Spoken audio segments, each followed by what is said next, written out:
Okay, please start. Okay. So, good evening to everyone. A warm welcome to the webinar organized by the Astronomy Club of RSET in association with the Department of Basic Sciences and Humanities.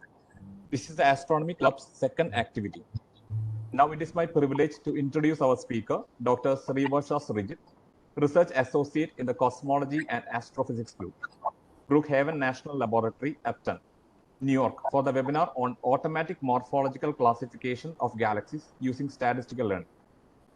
Dr. Srivarsha Srijit is the daughter of our beloved principal, Professor P.S. Srijit sir. She did her BSc in Physics from the University of Pune and Masters in Astrophysics from Queen Mary University of London, UK. She earned her doctorate in astronomy from Institute of Astro and Particle Physics, University of Innsbruck in Austria. Formerly, she was a CNRS postdoctoral fellow in France and currently working as a research associate in the Cosmology and Astrophysics Group at Brookhaven National Laboratory, Upton, New York.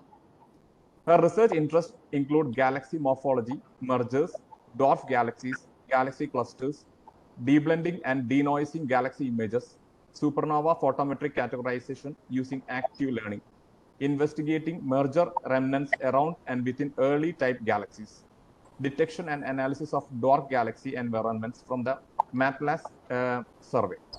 Her current research is on deblending galaxy images using deep learning techniques, stellar mass calculation of galaxy clusters from the Planck All-Sky Survey, and supernova and variable star detection and analysis using active anomaly detection. It goes without saying that Dr. Srivarsha has published extensively with a good number of publications to her credit. She is the apt person for talking about the application of machine learning in astronomy.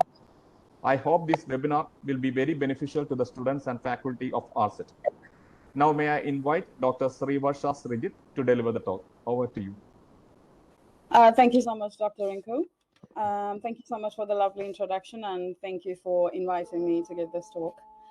I'm going to start sharing my screen now.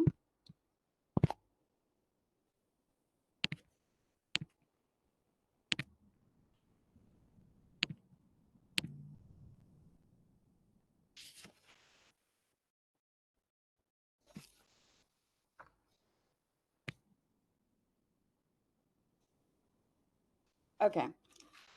So as Dr. Rinku mentioned, I'm a research associate at Brookhaven National Laboratory, and my primary research interest is using machine learning techniques to analyze astronomical data and to try to find solutions for several issues such as morphologically classifying galaxies, supernova photometric classification, anomaly detection, image deblending, etc. So today I am going to talk specifically about using machine learning to classify galaxies according to their morphological classes. So I'm going to give a brief introduction to galaxies, an introduction to machine learning, and then present an example from my PhD research. I've also included some reference papers, and some online resources that might be of interest if you want to dip your toes in the water, so to speak. So, galaxies. Galaxies are gravitationally and dynamically bound systems. This means that they are supported both by their masses and their rotational motion. They typically contain billions of stars and in general span diameters of a few tens of kiloparsecs in the local universe, except in the case of dwarf galaxies, which are considerably smaller. For scale, I would say that the Milky Way galaxy is 4 times 10 to the 13 times, it has a diameter that is 4 times 10 to the 13 times larger than that of the Earth. That is how big it is. And it's just an average galaxy. Galaxies consist of multiple components such as stars, interstellar matter, and dark matter. There's a certain interplay between the stars and the gas or interstellar matter, with stars having been formed out of gas clouds and gas from stellar processes being emitted into the interstellar medium. Dark matter, however, is a more mysterious component. We know that it interacts gravitationally with baryonic matter, but not much else is known about it otherwise. This schematic is called the Hubble tuning fork. It classifies galaxies according to their apparent shapes in the sky, and it was put forth by the astronomer Edwin P. Hubble in his 1936 book, The Realm of the Nebulae. Back then, galaxies were called nebulae because when you look through a telescope, distant stars look like point sources, but galaxies, in comparison, look more nebulous or cloudy, hence the name. So in this tuning fork, you have elliptical galaxies on the left, spiral galaxies are on the right, and there is a bridging population of lenticular galaxies in the center. These are the three, like broadly put, these are the three main classes of galaxies. So elliptical galaxies, they are arranged based on their apparent ellipticities in the sky from E0 to E7. Anything flatter than 7 is thought to buckle under gravity and settle into something rounder. The spiral galaxies are arranged based on how tightly wound their spiral arms are and how prominent the bulge in the center is. On the top, you have the normal spirals, and at the bottom, you have barred spirals. They're called so because they're bulges in the center host a bar-like structure, this elongation over here. Milky Way is a barred spiral, something similar to the SBA over here. Here are some examples of elliptical galaxies.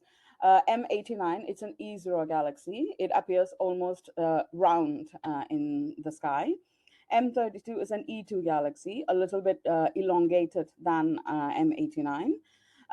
Interesting fact, M32 is also a satellite galaxy of our own most nearest neighbor galaxy, Andromeda. NGC 4621 here is an E5 galaxy. As you can see, it is way more elongated than the E0 and E2 galaxies along its side. These images are from the Sloan Digital Sky Survey. It's a survey that has taken images and spectra of millions of objects since 2000 using the Apache Point Observatory in New Mexico. And it's still ongoing, and most of the data is available for free. It's a data release 16 now. So, also a word about nomenclature. The M in the M89 starts for Messier. Charles Messier was a French astronomer who started cataloging galaxies that he observed in order to exclude them in his search for comets. And then it became a historical catalog to which objects have continued to be added. NGC, New Galaxy Catalog, is another similar one. So here are a few examples of spiral galaxies. This is a face-on spiral galaxy with quite tightly wound arms, something similar to an SA galaxy. The second one, I would generally classify it as an SD galaxy, as in the classifications don't stop with the C, they continue on according to the tightness of the arms and the prominence of the bulge. So like based purely on the tightness of the arms, I would probably classify it as an SD galaxy, but it has a more prominent bulge, so it's probably an SC. And here we have a spiral galaxy that is viewed edge on. This is what it looks from the side, basically. At the bottom, NGC 3559, which is a barred spiral. If you look at the center, there is a prominent bulge, but there is also an elongation over there, so it's a barred spiral. I spoke earlier about the bridging population of lenticular galaxies. They're also called S0 galaxies. They're called lenticular galaxies because they are shaped like lenses. This is NGC 936, an SB0 galaxy from SESS. So when there is a B in the center, it means, in the nomenclature, it means that the center of the galaxy, the bulge of the galaxy, is hosting a bar. So this is a barred lenticular galaxy. As time went on and our understanding of the morphology of galaxies and galaxies themselves improved, revisions have been made to the Hubble tuning fork by adding different classes to it: irregular galaxies, barred lenticulars, dwarf galaxies, etc. So now it's kind of become tradition for all main surveys to create a tuning fork using their own data. This was one such tuning fork diagram created by the Spitzer telescope. The notable additions here are, of course, the irregulars. If you look at them, their morphologies are quite disturbed, and they cannot be classified they cannot be included in the canonical classification of ellipticals or spirals. I've talked extensively about the morphology of galaxies, but why is morphology important? Why do we want to study morphology of galaxies? It is very important to study star formation history, environment where the galaxies are present in, interaction and merger history between different galaxies, secular evolution, etc. For instance, the three types of galaxies that I mentioned have very different compositions. Elliptical galaxies have old metal poor stars, almost no gas, and as a result, very low star formation. Spiral galaxies, on the other hand, have old stars in their central bulge, young stars in the spiral arms, and a lot of gas and active star formation. Lenticulars are similar to ellipticals in the sense that they have no gas, no active star formation, and have older stars. So these are things that you can glean from galaxy morphology. We can also understand the relationship between different galaxy types if we know their morphology. For example, the formation of lenticular galaxies have always been a bit of a mystery to astronomers. One of the theories regarding it is that when a spiral galaxy encounters the hot gas in the center of galaxy clusters, which are several galaxies bound together by gravity, the spiral arms and the gas are completely stripped. This process is called ram pressure stripping, and what results is a lenticular galaxy. It is also helpful in measuring physical quantities such as mass, luminosity, etc., and also in the distribution of mass, both luminous matter or baryonic matter and dark matter. This is especially true in the case of dwarf galaxies. Often, dwarf galaxies, the mass that we measure and the mass that is observed from spectra, for example, are completely different, and this is accounted to by adding the dark matter mass. So astronomers have been visually classifying galaxies for a long time. So now, excuse me, yeah. So how or why does machine learning figure into this issue? The answer to that is big data overload. So current and future telescopes and observing facilities are sending data by the terabytes, and which cannot be analyzed manually. So for example, here is the Hubble Space Telescope that has been operational for 25 years. There's the James Webb Space Telescope that was launched recently. Large Synoptic Survey Telescope, or Simoni's Survey Telescope, in the Vera C. Rubin Observatory that's currently being built in Chile. And there's the Euclid, the launch of which was delayed by COVID and then again by the war in Ukraine because they were going to send it using the Soyuz capsule. And these are just the famous ones. There are about 100 ground-based observatories and at least tens of space-borne instruments observing different things that are operational. The big data problem is only going to get bigger. In order to cope with it, we need automated methods and algorithms in order to analyze all that data, detect objects, classify objects, and whatnot.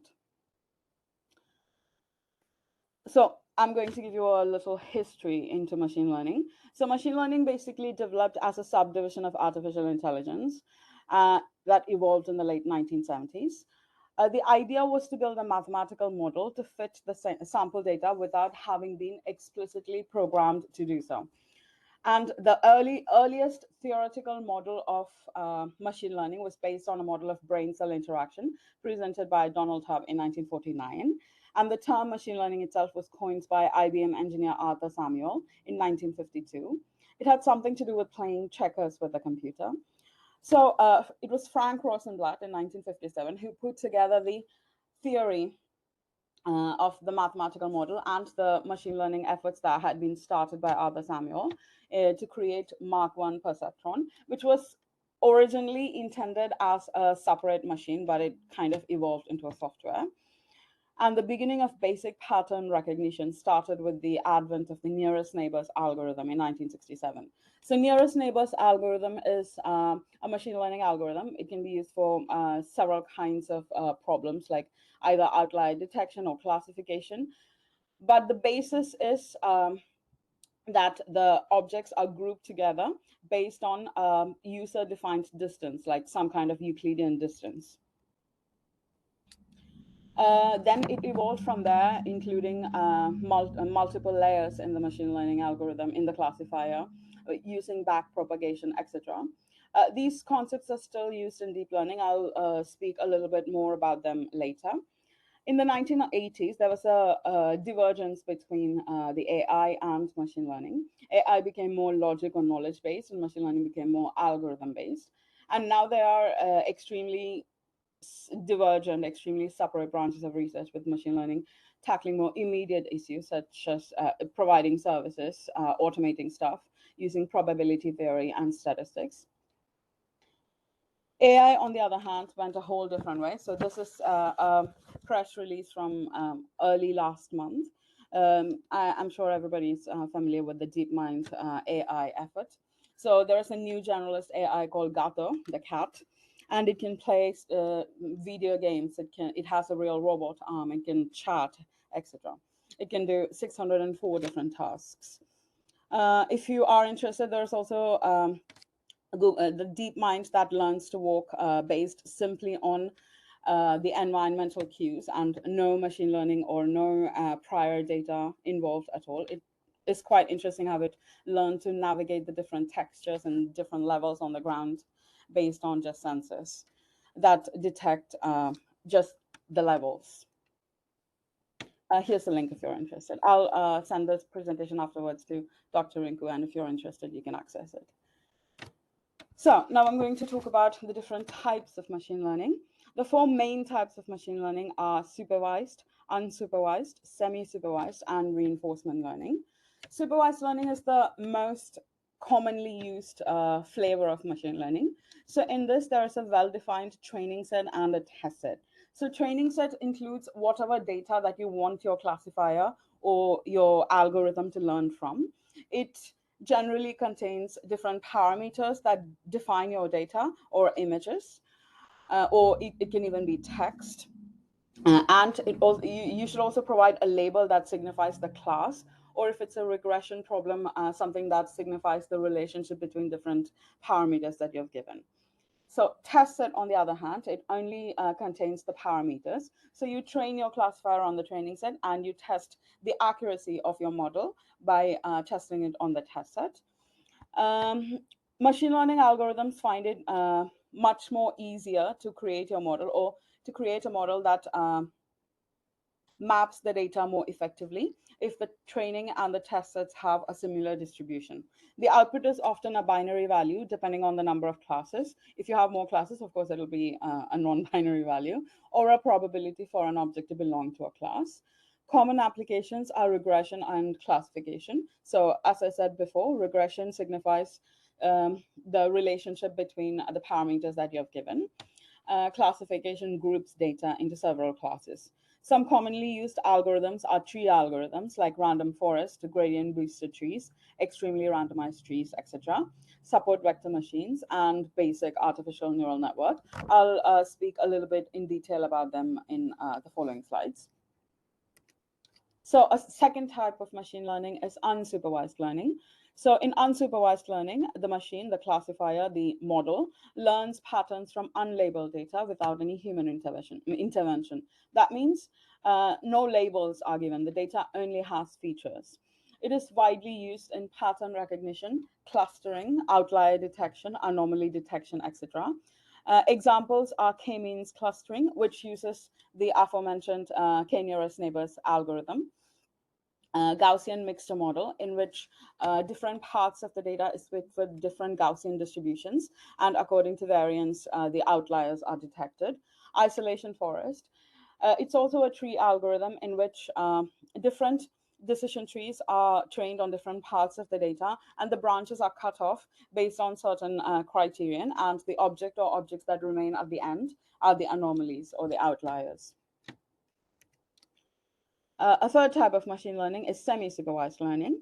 So in this type of machine learning, there's a small amount of labeled data and there's a large amount of unlabeled data. A prime example is active learning. So you train your model on a smaller training set than normally used.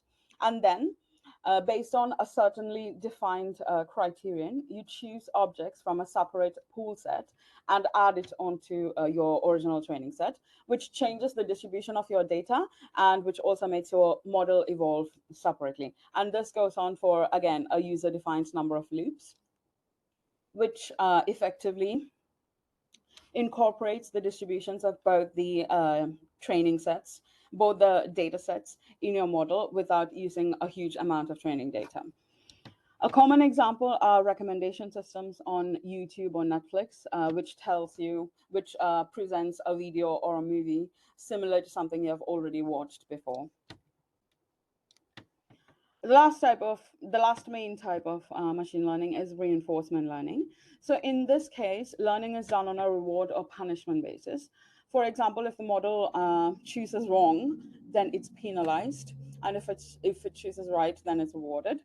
So essentially, it learns through a trial and error method. There are limited real-world applications for this type of machine learning at the moment, but there are possible future applications in robotics, artificial intelligence, etc. Now I'm going to talk a little bit about common machine learning algorithms. The ones I'm going to touch on in a little bit detail are classification trees, random forests, support vector machines, and artificial neural networks. So in the case of classification trees, the feature space, which contains values of all your features, are divided into hyperrectangular regions like this. And each region contains vectors of a certain type. For example, if you look at this, you have two features for whatever is your machine learning problem. There's x1 and x2. So the algorithm finds a split point in your data in the feature x1, and there it draws a line. Then it goes on and finds another split point S2 in the feature X2 along the same line, along the same along the same partition. And then this is made into this is the partition where vectors of type 1 reside, and so on and so forth. As the name indicates, it can also be it can also be represented in a tree format. So the first node is the root node, and this represents your entire data set. Similar to the hyperrectangular partitions, the algorithm finds a split point in S1 in X1 and splits the data first with less than S1 and greater than or equal to S1. And then on the less than S1 branch, it finds a split point in X2 at S2 and then further splits the data. So what you get at the final or terminal nodes are the separations, or they're equivalent to the rectangular regions over here. They only contain vectors of a certain type.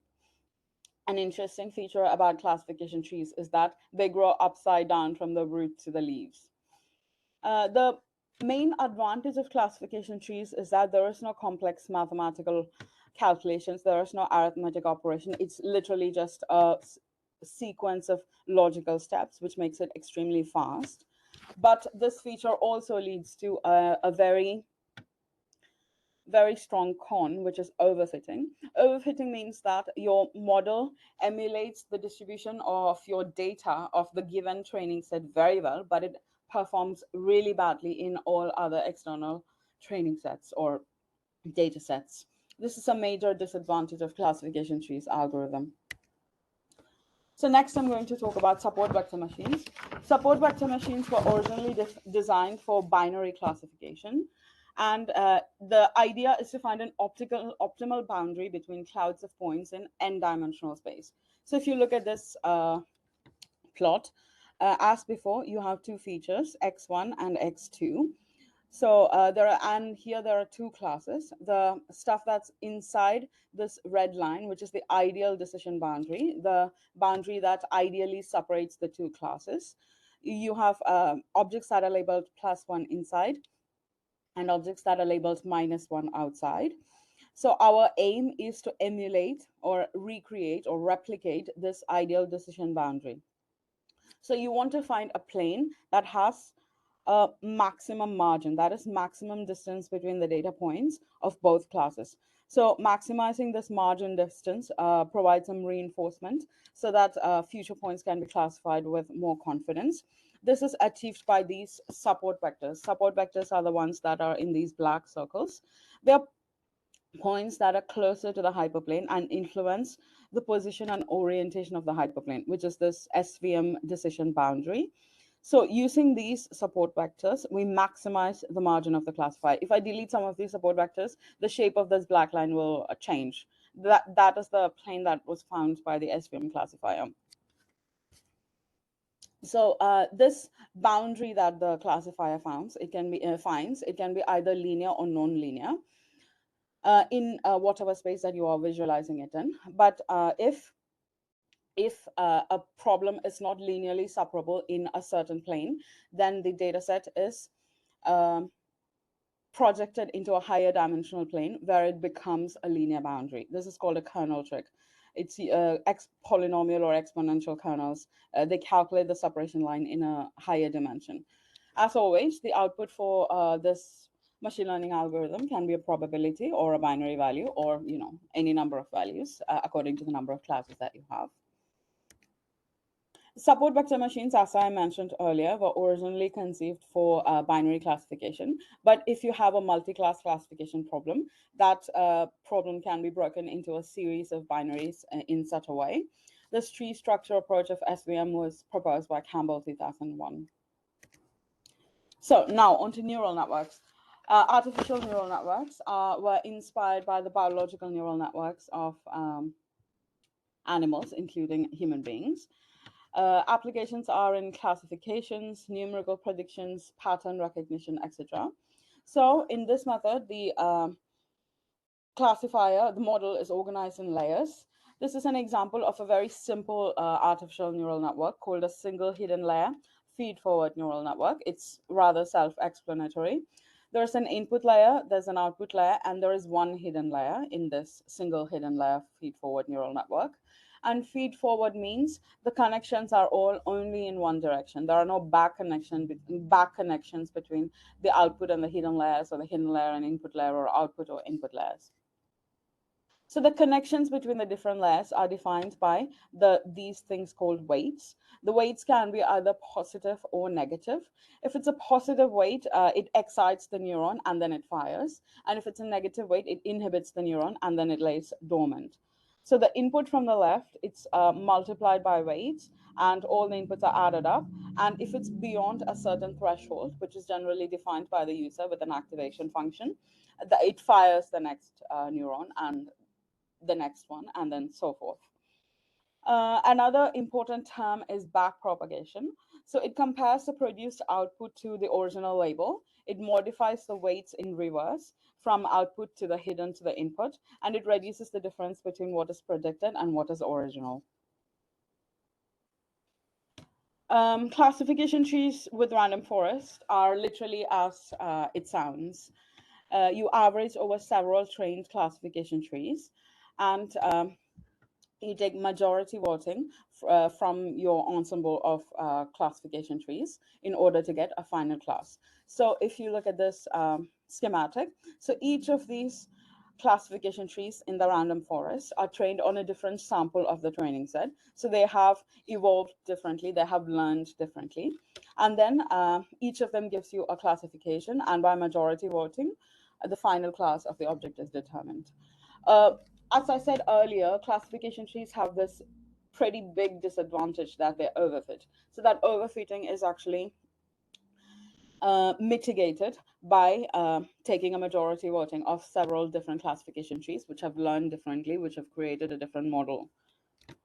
And as decorrelated as your data is, the more accurate your classifier will be in the case of random forest. So now I present an example from my PhD research in which these 4 algorithms were applied to a Galaxy dataset. The goal of this project was to explore the possibility of using parameter-based machine learning algorithms. That means parameters derived from Galaxy images were used to train the algorithm. And we wanted to create morphology catalogs, which classified all these galaxies with using a smaller data set and with a wider range of galaxy types. My data came from Galaxy and Mass Assembly, or GAMA survey, which is essentially a survey of surveys. It collates data from several ground-based and spaceborne observatories, all the way from infrared to radio. It also had its own spectroscopic program at the AA Omega spectroscope at Anglo-Australian Telescope. So in the initial set, we had 7,941 objects that were visually classified by 3 observer teams. But since we were only interested in galaxies, first off, we removed objects that were labeled as artifacts or stars and those which had incomplete features in the data set. So in the end, we had 7,528 objects of these 7 categories. Moreover, we merged the barred and unbarred versions of early type spirals and intermediate type spirals, resulting in a data set with 5 galaxy types. So the redshift distribution of this galaxy sample was between 0.02 to 0.06. If you are familiar with astronomical redshift, it's the same principle as Doppler shift. Objects that have a higher redshift are further away from you and have evolved earlier in time as well. So this data set, we split it into training and test set, 80% training, 20% test set. So 6,022 galaxies comprised of the training set and 1,506 objects, the test set. These were the parameters that were used to train the machine learning algorithms. Some of them were outright good tracers of morphology, such as color. So I mentioned elliptical and spiral galaxies earlier. So if I want to put it simply, elliptical galaxies, which have older stars and less gas and less star formation, are called redder or red and dead, basically. And spiral galaxies, which have a lot of active star formation, a lot of young stars, and a lot of gas, are called bluer. So that's I mean, it's not an absolute law, but it's more statistics that elliptical galaxies are generally redder and spiral galaxies are generally bluer.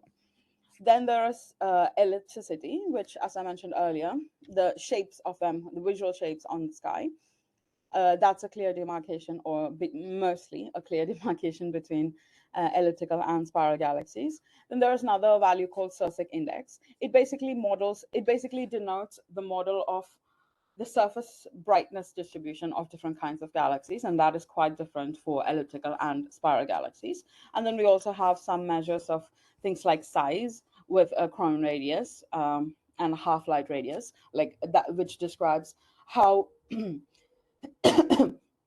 how the surface brightness profile tapers out, etc. In addition to these parameters, we also gave a Hubble type, a number denoting the 5 Hubble types that I described earlier. So just to reiterate the classification problem once more, there's an ideal classifier or function called f star, which perfectly maps your training set X with your the classifications, which are Y. In the specific case of galaxies, the parameters of this galaxy are the components of this X, which is a multi-dimensional vector called a feature vector, and X1, X2, etc. are the different parameters that I just mentioned, parameters or features. And Y denotes the number of classes that you have. So in our case, we have 5, so 1, 2, 3, 4, 5. The aim is to create a classifier that approximate the ideal classifier f star as closely as possible. You have a set xi, yi, the xi, which are the features for which yi or classification is known. This is your training set. And the quality of your classifier is tested on your test set, the classification for which is not priorly known. The problem in the case of galaxies is that it's not as simple as you. I mean, earlier I said that ellipticals are red and dead and spiral galaxies are bluer. But unfortunately, there's no clear demarcation line that can be made for galaxies. I mean, there are blue ellipticals, there are red spirals, there's a whole green valley in between. It's not as clear as that. You can't, there is no one parameter that you can unilaterally define and say, this parameter will completely, this is the perfect parameter to distinguish between different types of galaxies, at least not yet. So now I present the results of applying these 4 machine learning algorithms to our data set. On the y-axis, there's true prediction ratio, which is the number of correctly classified galaxies divided by the total number of galaxies. On the x-axis are the different Hubble types, and the last one is for the entire data set. So as you can see, I'm looking at the results for the entire data set. As expected, classification trees is the worst performing algorithm. So random forests, support vector machines, and neural networks, all of them perform quite similarly to each other. CTRF is like extremely marginally better than the others, but they perform almost as the same. And it's not great, is it? I mean, it's close to 75% accuracy, but that's nothing compared to like 90% or 95% or whatever, which you have when you have a lot of data. So it's this, these are the same results in a table format. So if you look here, like I said, the CTRF algorithm performs marginally better than the others. But if you look at the individual distributions, you can see that they are quite different. So when you look at SD irregular objects, even the worst performing algorithm performs so much better than the best performing algorithm in this, or in the overall data set. Sorry, is there anything? There was some disturbance. Okay. Yeah, so give me a moment.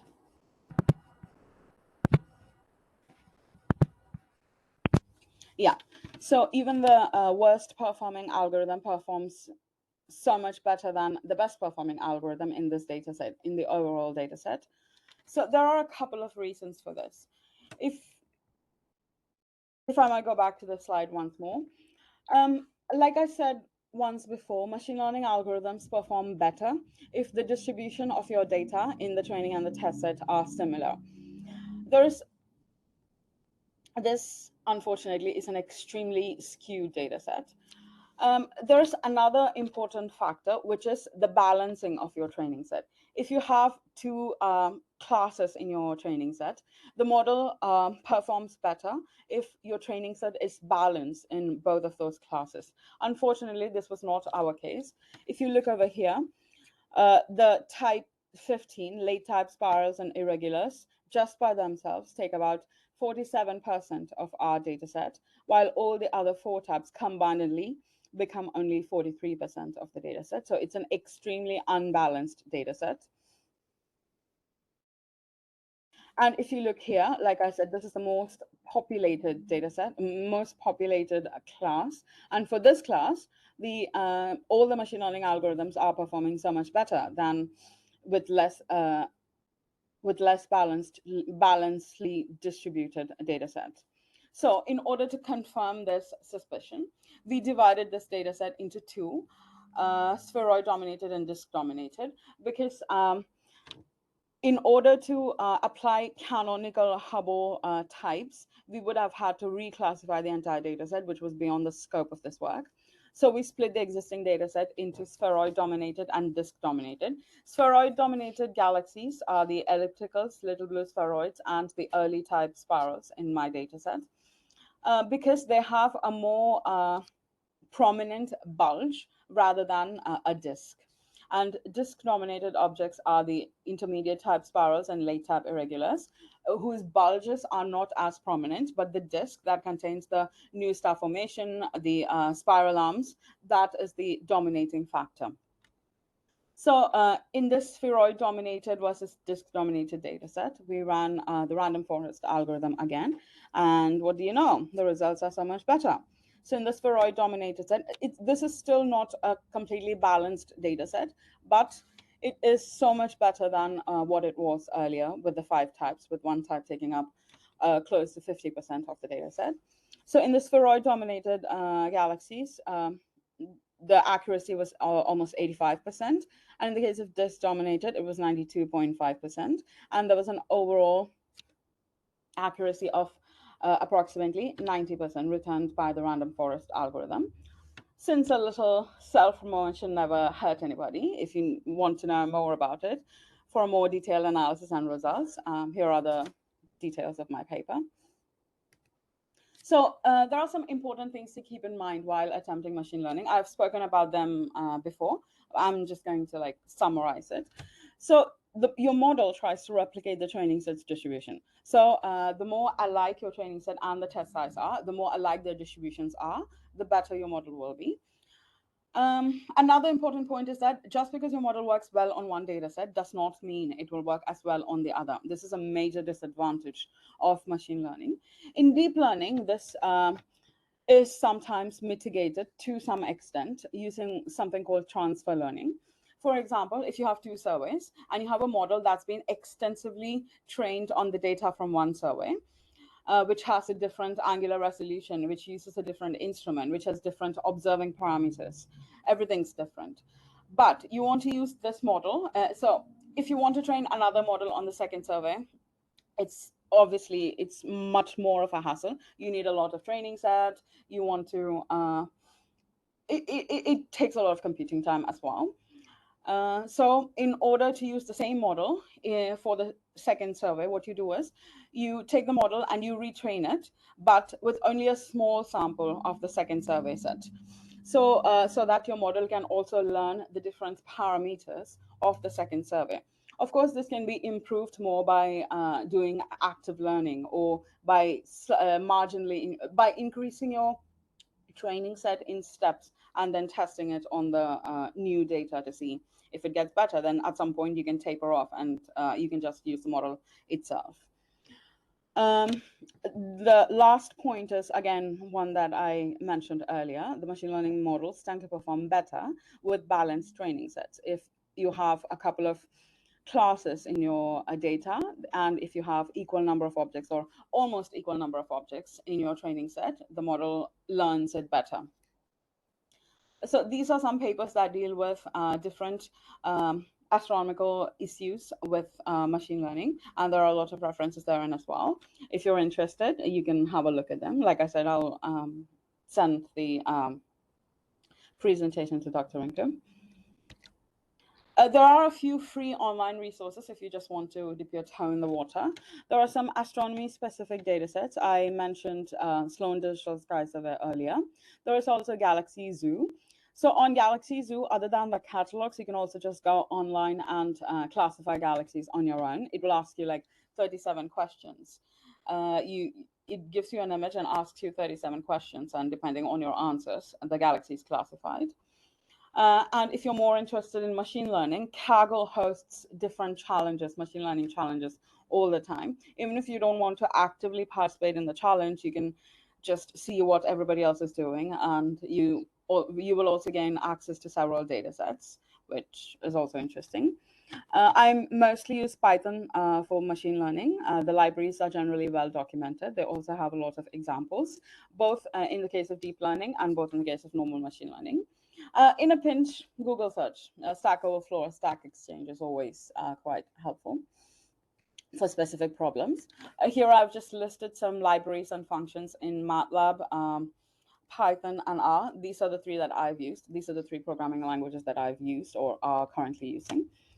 So for Python and R, some of the deep learning libraries are exactly the same. It's just a different wrapper around it for different machine learning algorithms. And like I said, they're all mostly well documented, and they will have several examples. So if you want to try them out. And like I said before, when in doubt, Google it. It might be simplistic advice, but it always works. That's all I had to say. Do you have any questions?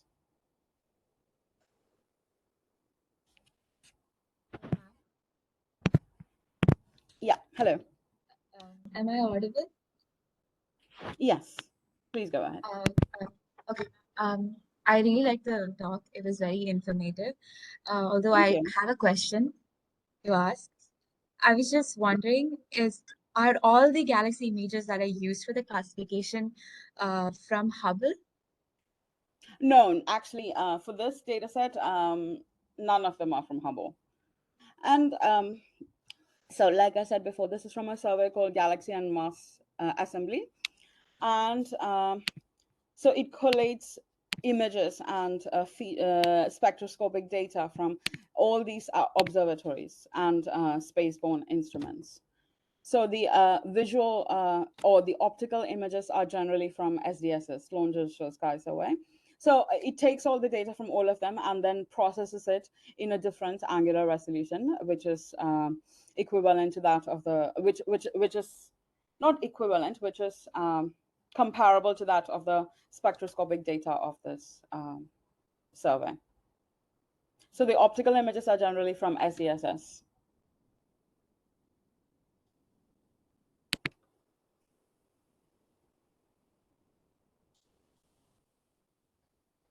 Oh, I think there's a question in, can two different types of galaxies merge? This is actually a really interesting question. So yes, they can merge. There are a lot of recently we actually wrote a proposal to get data from a Hubble Space Telescope, and we found like so many galaxy mergers. So well, it's not no, normally it's not two different types of galaxies. Normally it's the same type of galaxies that merge, at least according to the simulation evidence that is available. So one of the main theories for the formation of elliptical galaxies is that two spiral galaxies, either of similar masses or of disparate masses, as in one is a larger galaxy, the other is a smaller galaxy, they merge together. And depending on the masses and the rotational effects, one of the galaxies fall into the potential well of the other. And then in this process, the spiral arms are destroyed. There is some star formation which is accelerated due to this collision. And after, of course, millennia, it settles into something rounder, like an elliptical galaxy with certain other structures like shells or tidal streams, which are indicators of mergers. Then they are just classified as merger galaxies. I mean, until the final product is formed, you can't you can't call it an elliptical or a spiral. You can always call it if it has a disturbed morphology, if it's in the process of settling in, or for whatever reason, if it has a disturbed morphology, you just call it an irregular galaxy. But if it's almost final, like it's an elliptical galaxy, but it just has like a certain things around it, like shells or tidal tails or umbrella-like structures, then it's just called a merger remnant galaxy. Or elliptical galaxy with merger remnants. It's not so catchy. Millions of years. So most of the active mergers that you observe are like from redshift equal to 4. That's like, so from redshift 0 to 1, it's like each 10 point, like 0.1 whatever, is like 1 million years. But afterwards, it just gets, you have to sit down and calculate. I can only say several millions of years. Hello, ma'am. Good morning. Good morning. Hi. I'm Jesslyn here. So I actually would like to know what are the parameters that is being used while simulating the collision of the Milky Way and Andromeda. I am not familiar with that particular simulation, but normally for simulations, also I'm not a simulator. This is just my general understanding from papers and from colleagues who work on simulations. So basically, for any simulation, you define a box where you can control the cosmological parameters, like the size of the box, the way the objects are, the speed with which objects are evolving, whatever. And you also have to add things like mass functions and luminosity functions, mass models and luminosity models. If you are interested in also incorporating dark matter, then there are several dark matter models that you add as well. Like I said, I'm not an expert in any way in simulating cosmological simulations, but there are a few papers that, or there are some collaborations whose papers you can look at for details. Like there's one called Millennium, and there's one called Illustris. I can put it in the chat if you want.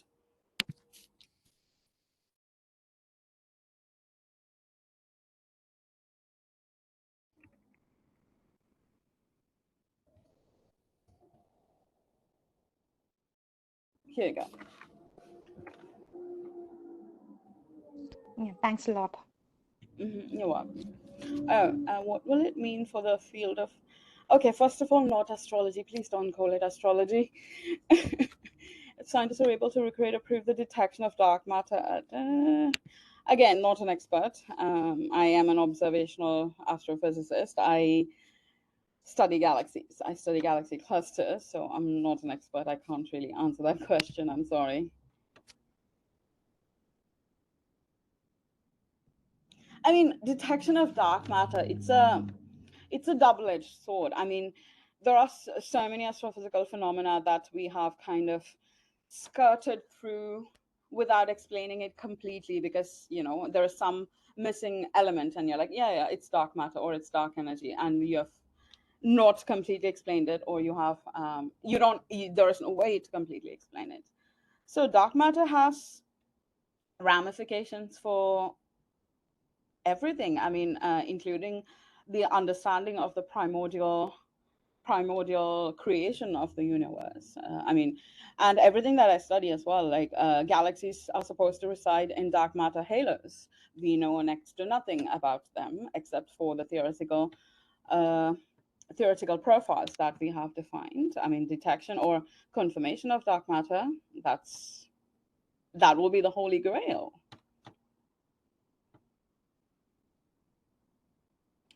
Well, a simulation, I'm not so sure about, but for machine learning, absolutely. I run deep learning on my laptop, the graphics card on my laptop. It's absolutely possible. You just need to, you know, like there are these libraries like TensorFlow or PyTorch or Keras. So they have ways of, you know, like utilizing your existing GPU or your existing CPU. Okay, like for memory is sometimes a little bit of a problem. So then you have to get a little bit creative if you just want to run it on your laptop. You know, like deleting everything or clearing the cache or clearing the swap memory every now and then, or reading your data set in a different way. Thankfully, in Python at least, there are ways to get around these things. But yes, it's absolutely possible. Receding from as fast as speed.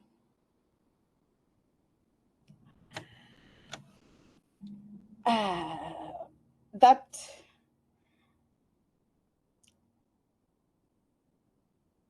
so you know this we can't really. So the things that we observe, that's the most important thing is possibly that the stuff that we observe right now have already happened like millions and millions and billions of years ago. I mean, like I said before, things that you observe up to redshift redshift 1 have already happened like millions of years ago. Like, so that's like 10 million years ago. So there is really, it's just an indication of the expansion of the universe. You can't really say that they are receding from our observations. It's just that we are unable to observe them. I mean, okay. Yeah, it's I don't know how to explain that actually. What happens to an unstable galaxy? Well, like I said earlier, so unstable galaxies, depending on their shape, depending on the activities that they undergo, they generally tend to settle into something rounder. Again, like I said, depending on if it's merging with another galaxy, it will form part of the other galaxy's structure. If it's undergoing round pressure stripping, it's encountering other objects, other like especially hot gases from other structures. It will lose all of its like spiral arms and hot gas, etc., and it will become something starved. It's called galaxy starvation as well. So it will become a starved galaxy, so which doesn't have any active star formation, no new stars, no gas, etc. So I mean, an unstable galaxy in that sense, it will not survive for long. It will become something else. Well, that is this is literally what happens when you have an unbalanced data set. Your model cannot learn properly what the relationship between your parameters and your label is. I mean, there is no line to be drawn where in values. I mean, that's what the machine basically operates on, right? It operates on values. It doesn't know what ellipticity of elliptical galaxies or spiral galaxies look like. So then it's just scattered. It's all over the place. There is no way to map the X to the Y properly.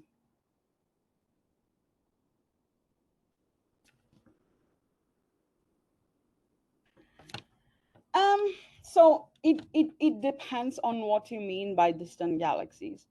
Like I said before, I mean, these things have already happened millions of years ago. These galaxies are millions and millions and millions of kilometers from us. One One important distinction is the galaxies that, so when you say distant galaxies, I mean very high redshift galaxies. So one important thing to know is that, so what we call high redshift galaxies, they were also formed quite early, and sometimes they've undergone several processes that means they have lost a lot of their components, or they are static in time. They're called relic galaxies. They are generally found around redshift equal to 2. So they are what we understand, they are what we think were the earliest formed galaxies. So some main features of these galaxies are that they're very compact. But they have really high mass, almost comparable to the bigger galaxies that we observe in our current frame of reference. So most galaxies have what are called satellite objects around it. Sometimes they are dwarf galaxies, which are smaller objects, which are smaller galaxies. Sometimes there are what are called globular clusters. It's something in between a galaxy and a dwarf galaxy. Well, it's actually almost a dwarf galaxy in that they are thought to have a larger dark matter content. They are also quite compact. They are actively star forming. They're generally blue. Keeping up with the color scheme from the ellipticals and spirals from earlier. Yeah, so they're generally blue. So most galaxies have satellites of globular clusters and dwarf galaxies around them. So in these relic galaxies, what we find is that the globular clusters, which are generally star forming, they're not star forming anymore. So you have very few globular clusters to start with, and they are redder in color. So these are, like I said, they're called relic galaxies. This is what we think galaxies looked like when they were actually formed, like very long time ago. They're kind of frozen in time. So cluster of galaxies is different from like a galaxy. So a cluster of galaxies are not generally defined with a diameter. They are basically a group of galaxies which, for whatever reason, are dynamically bound together. They rotate together. They have the same potential. Well, there's a mass of hot gas in the center with galaxies set around it at a certain radii, but their size itself, it's not defined in terms of diameter. I don't have any expertise in high redshift galaxy clusters. The galaxy clusters that I work with are less than 0.2 in redshift. But like I said, so they are basically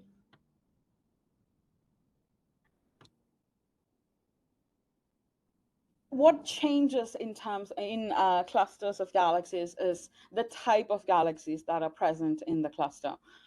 Even in nearby galaxy clusters, we observe that the elliptical galaxies sit closer to the center, and spiral galaxies sit in the outskirts of the object, things like that.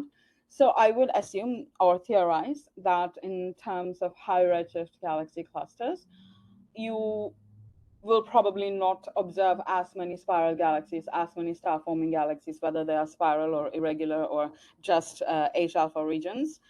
There won't be as many of them at higher redshift galaxy clusters. How do you realize that overfitting? Overfitting has occurred. Like I said, your data performs really well on the training set, as in your validation loss or your training loss is really low. But when you test it on your test set, which is slightly different from your training set, you can already see that the accuracy is quite low or it's unstable. So how can it be mitigated? Like, I mean, it's the things that I've mentioned earlier. Get a balanced data set or balance your data set. Make sure that the distribution of your training set and your test set are similar. Have a larger training set that works. I mean, now data is not a problem, and it's not just astronomy. Like you can get 50 different data sets just in the library, in the Python libraries to work with. So a large amount of data is not a problem. And for normal machine learning, time is not a problem either. So yeah, large data set, balanced data set, same distribution for training and test set. Those are the simplest things that you can do.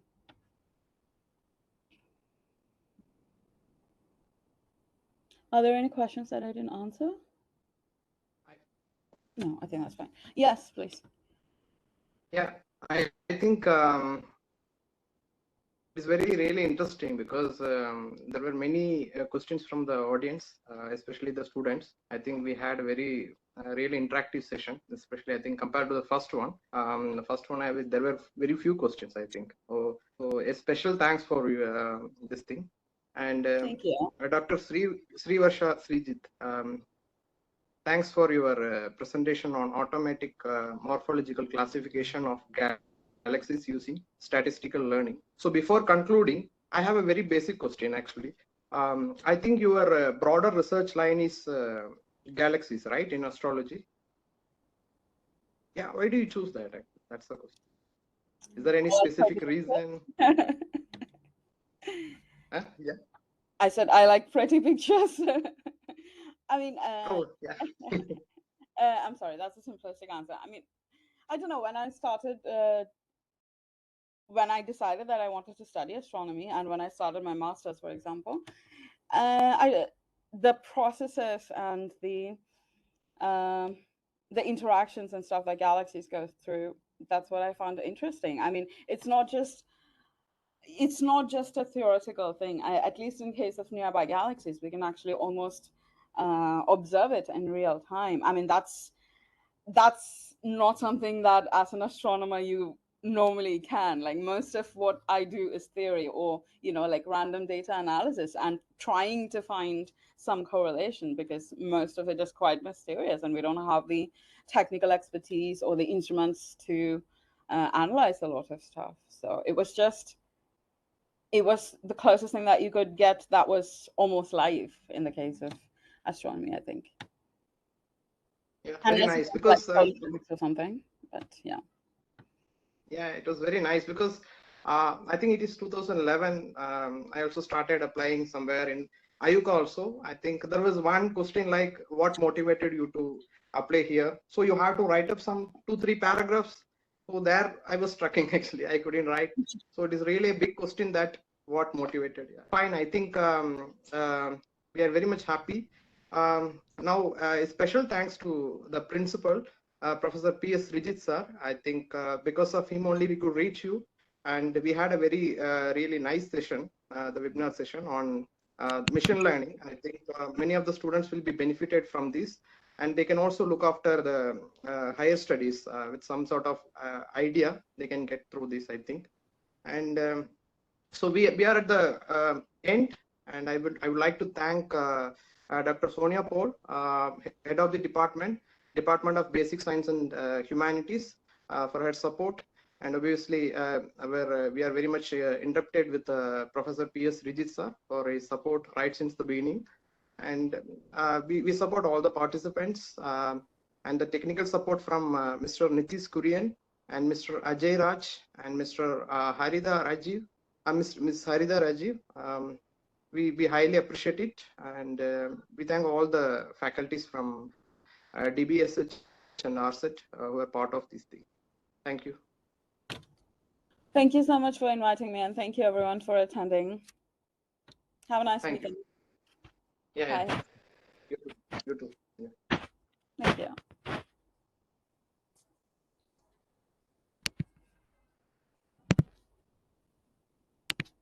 I'll send the